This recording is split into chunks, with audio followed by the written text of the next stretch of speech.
എവിടെയാ ജാക്കി? ചോദിച്ചു കേട്ടില്ലടാ, ജാക്കി വേലാതിന് എവിടെയാണ്? അടി കിടപ്പുണ്ട് സാറേ. അടിയിലോ? വൃത്തികേട് പറയുന്നതാ. അല്ല സാറേ, ആശാന്റെ അവിടെ. എന്നാ വിളിക്കടാ ആശാനെ.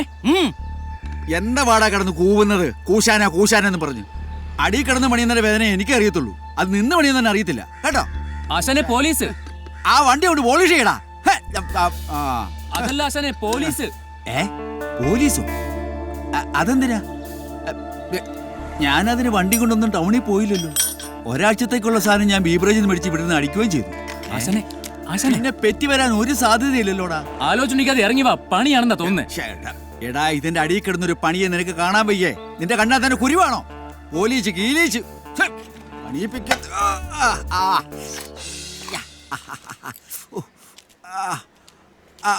നമ്മുടെ വണ്ടി അതാ ദോ ആ കിടക്കുന്നതാണേ. അത് പോലീസ് ജീപ്പല്ലേ? സാറ് കാക്കയില്ലാത്തോണ്ട് എനിക്ക് മനസ്സിലായില്ല. അത് പണിയാണോ സാറേ? അതേടാ, അത് നിനക്കൊട്ടൊരു പണിയോ? ജോഷി, അവനെ കൊണ്ടുപോവാ.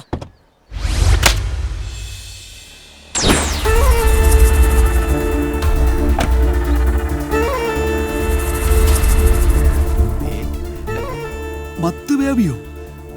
ഇവനെ എന്തിനാ ഇവിടെ കൊണ്ടുവന്നേ? ഇവൻ കൊണ്ടുവന്ന വണ്ടി എവിടെടാ? ഏത് വണ്ടിയാ സാറേ? എടാ, സ്പിരിറ്റ് കിടത്തി വണ്ടി ഇവിടെ കൊണ്ടുവന്ന് പണം നല്ലവും പറഞ്ഞത്. അയ്യോ, ഇവൻ വണ്ടി കൊണ്ട് സമയം എപ്പോഴാടാ? ആരൊക്കെടാ വണ്ടിയിലുണ്ടായിരുന്നോ? നിനക്കെന്താടാ സ്പിരിറ്റ് എടുത്തുമായിട്ട് ബന്ധം? എന്റെ പൊന്ന് സാറേ, ഈ ദ്രോഹിയായിട്ട് എനിക്കൊരു ബന്ധവും ഇല്ല. ഇവൻ ഇടയ്ക്കിടയ്ക്ക് വണ്ടി കൊണ്ട് ഈ വർക്ക്ഷോപ്പിൽ വരും, പണിയിപ്പിച്ചിട്ട് അങ്ങ് പോകും. വർക്ക്ഷോപ്പിൽ വരുന്നോട് എന്തിനാ സാറേ ആവശ്യമില്ലാത്ത കാര്യം അന്വേഷിക്കുന്നത്? എനിക്കൊന്നും അറിയില്ല സാറേ. നിനക്കിതുമായിട്ട് യാതൊരു ബന്ധമില്ല? ഇല്ല സാറേ. സത്യം പറഞ്ഞോളണം.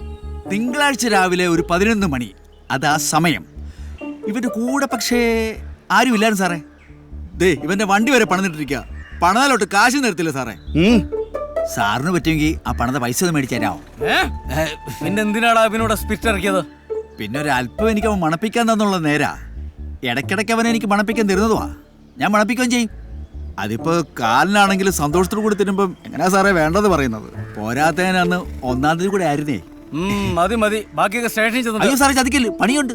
പണി തരാൻ പറ്റും ഞാൻ നോക്കാം. നീ ഒരു മണ്ണാങ്കട്ടം പറയണ്ട, ബാക്കിയൊക്കെ സ്റ്റേഷനിൽ ചെന്ന് കേറണം അങ്ങോട്ട്.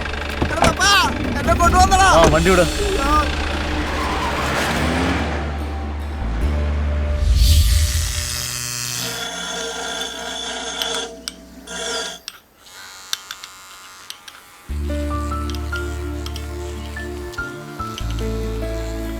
ജെനിയന്റി,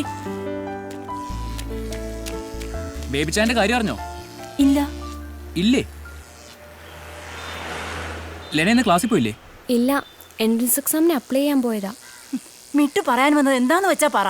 അത് ബേബി ചാൻ ഒരു വണ്ടി പണിയാൻ തന്നിരുന്നു. അതിപ്പോ പോലീസുകാർ ബേബി ചാനെയും കൂട്ടി വന്ന് വണ്ടി കൊണ്ടുപോയി. കൂടെ നമ്മുടെ ആശാനെയും കൊണ്ടുപോയി. വണ്ടി എന്തോ റെന്റിനെടുത്തിട്ട് സ്പിരിറ്റോ മറ്റോ കടത്തിന്നാ പോലീസുകാർ പറയുന്നത്. അതിനിപ്പോ ഞാനെന്ത് വേണം? രണ്ടാളും ചെന്ന് ഇറക്കി കൊണ്ടുവരണോ? അയാൾ നന്നാവില്ലെന്ന് തീർച്ചപ്പെടുത്തിയിരിക്കുന്ന ആളാ. നാടിനും വീടിനും കൊള്ളാത്ത ഇത്ര വൃത്തികെട്ടവൻ. അല്ല, നിന്റെ ആശാനിത് എന്തിന്റെ കേടാ? ഞങ്ങൾ പോലീസ് സ്റ്റേഷനിൽ കയറി മടുത്തു കുഞ്ഞെ. എന്നെങ്കിലും ഒരു ദിവസം നിങ്ങൾക്ക് കേൾക്കാം മത്തി ബേബിയുടെ ഭാര്യയും മകളും പരലോകത്തെത്തിയത്. നിന്റെ ആശാൻ പോയി തൂങ്ങട്ടെ. അയാളെ വർക്ക്ഷോപ്പിൽ കയറ്റരുതെന്ന് എത്രയോ തവണ ഞാൻ പറഞ്ഞിരിക്കുന്നു. ഒടുവിൽ നിങ്ങൾക്ക് തന്നെ അയാൾ അന്തകനാവും. നോക്കിക്കോ. എന്റെ കുഞ്ഞിനെ ഓർത്തിട്ടാ ഞാൻ ഇത്രയും ക്ഷമിച്ചത്. ഇനി എന്റെ മോളുടെയും ദേഹത്തെങ്ങാനും കൈവച്ചാൽ അയാളെ വെട്ടി ഞാൻ 2 തുണ്ടമാക്കും. മാടി.